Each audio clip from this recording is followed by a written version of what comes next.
Welcome to Highway Herald, your roadmap to the latest in auto, trade, and the systems that drive the global economy. Today, we're shifting gears from horsepower to harvests, as we explore how U.S. wheat, once the undisputed champion of global grain, is losing ground fast. Countries like France, South Korea, and Mexico are now turning to Canada and Australia instead. It's not just about price, it's about trust, tech, and traceability. Let's unpack why American wheat is stalling on the global stage.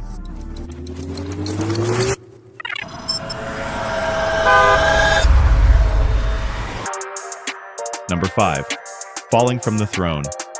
U.S. wheat slip in global standing. Once hailed as the global gold standard, U.S. wheat is rapidly losing its international dominance. By mid-2025, long-standing contracts began slipping away to Canadian and Australian competitors, not because of pricing, but due to collapsing buyer confidence. While U.S. wheat prices dipped only slightly, concerns over regulatory unpredictability and outdated logistics made American shipments feel like a gamble.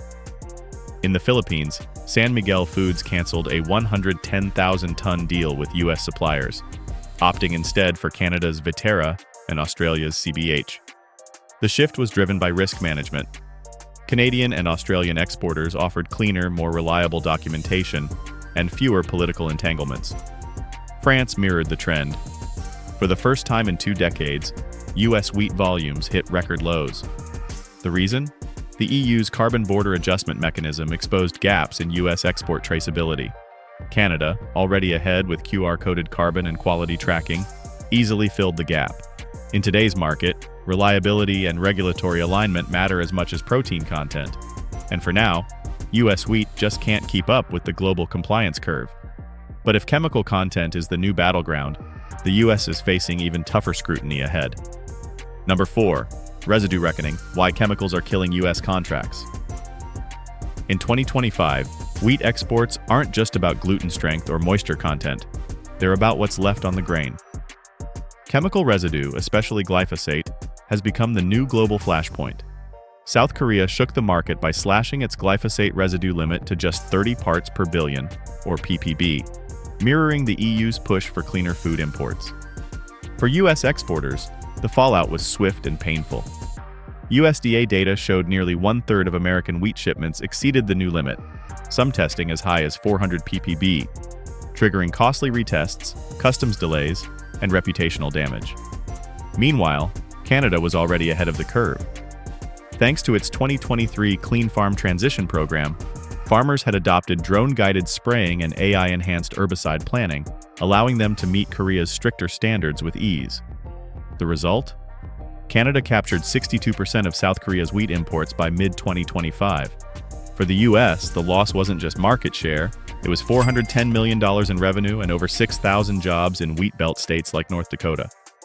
In the new world of residue-regulated trade, Canada didn't just adapt, they set the global benchmark. Before we delve deeper, don't forget to subscribe to Highway Herald. Your support fuels the content we deliver, tracking every twist and turn in the global economy. Now, from chemical scrutiny to border slowdowns, let's look at how geopolitics further strained U.S. grain trade. Number 3. Borders, bottlenecks, and broken trust: the Mexican market exodus. When you think of supply chain disruptions, you might imagine container ships and blocked canals. But for Mexico, the trouble came by truck and at the U.S. border.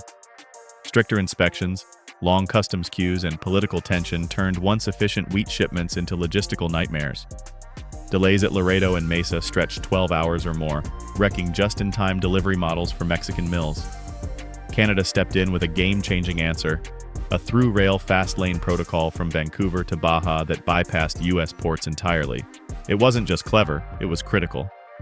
Canada's share of Mexico's wheat imports surged to 38%, while the U.S. fell to just 17%. The fallout at home was immediate. Kansas wheat inventories swelled by 44%, and prices slumped below the break-even line for mid-sized farms. Bankruptcies are now looming, and economists warn, once a buyer leaves the U.S. system, there's only a 15% chance they'll return in 5 years. With Mexico pivoting away, another major shift was already underway up north. Canada's own farmers were rewriting the playbook. Number 2, from canola setback to wheat takeover, Canada's stunning agricultural pivot. Canada's wheat boom wasn't just the US's loss, it was a strategic masterstroke born from the crisis. After China imposed a 100% tariff on Canadian canola meal and the US restricted canola oil, prairie farmers were forced to rethink everything. The solution? Pivot from canola to wheat, and fast. Ottawa backed the shift with its $950 million Canadian protein supercluster program, giving growers the tools to digitize and modernize. Wheat wasn't just grown, it was scanned, analyzed, and made traceable via QR codes showing protein, moisture, and chemical data in real time. Farmers like Corey Peters in Winnipeg embraced the change, reporting massive yields and international demand. By 2025, Canada had tripled digital certified wheat exports, attracting over 50 global buyers, and even Australia adopted their traceability model. Meanwhile, US grain exports remained stuck in outdated systems. The clincher came when China approved the $34 billion Bunge-Viterra merger, giving Canadian wheat unmatched reach. As Canada rose through technology and trust, Washington scrambled for answers, leading to a legislative Hail Mary. Number 1. DC's grain game. Will the Strategic Grain Act save US exports? By spring 2025, Washington finally responded to the exodus of wheat buyers like South Korea, France, and Mexico by introducing the Strategic Grain Reliability Act, a sweeping legislative push to rebuild trust in U.S. grain exports. The act outlines ambitious upgrades: smart silos equipped with IoT sensors, real-time data tracking, standardized digital export certificates, and geopolitical risk offsets through export market (XM) guarantees. On paper, it's a comprehensive modernization strategy. But in practice, it's bogged down by political gridlock, delayed funding, and a distracted Congress. In the meantime, international buyers have moved forward without the US, opting for Canada's fully digitized, transparent, and dependable supply chain. Ironically, June 2025 saw a spike in US wheat export volume, hitting a 12-year high. But actual market share slid to 10.5%, reflecting diminished global influence. To recover, the USDA is eyeing India and Nigeria for future growth. Yet those are slow-moving targets due to domestic support policies and infrastructure gaps. Meanwhile, Canada keeps racking up wins across Asia and Europe, leaving the US struggling to regain its footing. So what does it all mean? Let's break it down one last time. Final verdict. Can America shift gears in time? This isn't just a tale of slipping wheat exports, it's a revealing look at America's broader trade strategy. While Washington clung to price points and outdated systems, Canada built a sleek, traceable, tech-driven grain infrastructure that buyers now trust. Today, the maple leaf proudly flies over markets once dominated by the Stars and Stripes. But the race isn't over yet.